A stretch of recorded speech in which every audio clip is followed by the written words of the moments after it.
the first player in double figures and continues to smolder. I'll tell you what, he is 5 for 7, and he has made it look easy all season long, with or without a headband. That's right. Now you noticed it. That's right. I'm telling you, man, we are some superstitious characters, man. And when the wind blows a different way, we might change up a little bit sometimes. I'm just a little stitious. You're not superstitious? Just a little stitious. Is that even a real thing? Is that a real thing? 43-35. George brings it the other way, shadowed by Hayes. Steps back and fires the three. Great defense by Hayes. You don't see a lot of blocked threes in the league. Less than 0.5% of them are blocked on the year, despite the volume of threes that are taken throughout the NBA. McCollum into the paint, tries to spin around on Powell. Spoon feeds Valanciunas, and he lays it in. Valanciunas now 8 points, 4 rebounds, and a couple of assists. Norman Powell is down. The Clippers are going to have to likely call a time out here as Jackson brings it across, calls for the time, and Powell is really struggling at the free throw line. 3:11 to play here in this first half as head athletic trainer and director of medical services Jason Powell tends to him, and here we see. That's the wind gone right there. I mean, that's a good play. Straight up in the air. CJ just ducked his shoulders a little bit, leaned in right there. That just takes the wind out of you because you can't brace yourself right there for that impact. And Norman Powell tried to get up, but I would rather break my arm than have the wind knocked out of me ever again. It's happened once. You only got the wind knocked out of you one time. It's the most painful thing you could ever. You only got the wind knocked out of you one time. That's because I have abs of steel. No, I'm going to go back to this. So that means that you really didn't play a lot of sports. I find enough lane and that strength can bully his way right through it.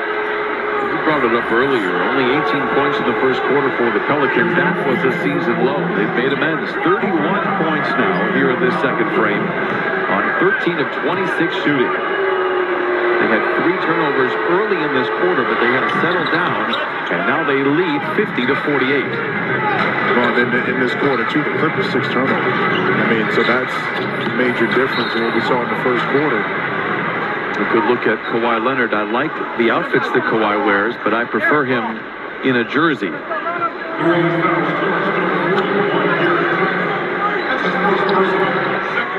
I think this man sat on the bench more time in his career than actually been on the floor. Trey Murphy got hit in the back end of that by John Wall. Wall at the free throw line. Clippers down by 2 as we get a quick word from Hyundai.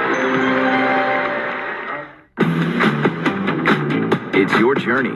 Own it in the Hyundai Santa Fe.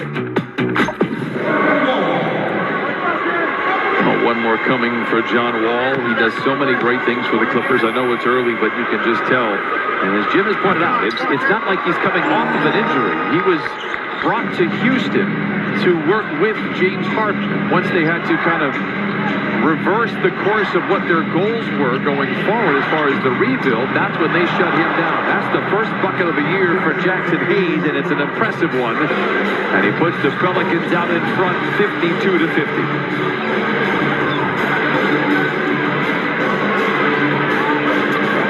3 seconds separate the two timers. Wall changes hands on the dribble and now goes to work.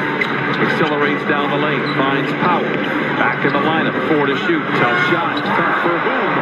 Norman Powell with 12. He and Marcus Morris Sr. have the game's high water mark. Zion down the lane, eye off the window, no, a tough shot. But the Clippers able to tie it up at 52 behind Norman Powell. Up and down, not probably the second quarter that the Clippers wanted, but able to get back into it. Norman Powell, able to solidify this and take some momentum into halftime. 12 points. The Clips are tied up with the Pelicans, 52-52.